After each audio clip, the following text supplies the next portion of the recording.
Ah, l'artisan Malik, grand bâtisseur des illusions nationales, forgeron des slogans vides et architecte en chef des complexes d'infériorité transformés en fantasmes de grandeur. Voilà un personnage fascinant, dont les vidéos YouTube servent davantage à remplir le vide intellectuel qu'à éclairer ses auditeurs.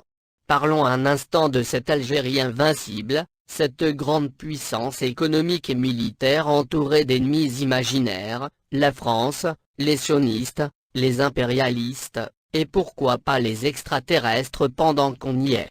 Une Algérie où les citoyens, paraît-il, vivent dans un paradis terrestre, profitant pleinement des bienfaits de la manne pétrolière. La réalité ? Une économie dépendante à 95% des hydrocarbures, avec une diversification inexistante et un chômage galopant. Une manne pétrolière mal gérée qui enrichit une élite et laisse le peuple lutter pour des denrées de base. Une armée certes imposante en nombre et en matériel, mais qui reste davantage une machine à parade qu'une force de projection crédible à l'international.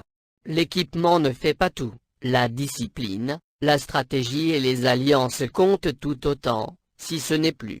Une population dont une grande partie rêve d'un seul avenir, le quitter, quitte à risquer leur vie sur des embarcations de fortune. Un détail que l'artisan Malik omet souvent de mentionner, trop occupé à pointer du doigt des ennemis imaginaires. Et que dire de cette obsession maladive pour la France? Ah, la France, ce pays en crise, selon Malik, qui, malgré sa dette, continue de se classer parmi les premières puissances économiques mondiales, attire des talents du monde entier, et propose à ses citoyens un niveau de vie largement supérieur à celui des Algériens. Comparer l'Algérie à la France, c'est comme comparer un artisan à un ingénieur, l'un bricole des slogans, l'autre bâtit des infrastructures. L'un rêve de grandeur passée, l'autre investit dans l'avenir. Enfin, à ses fans, ouvrez un livre, lisez des rapports économiques sérieux, informez-vous.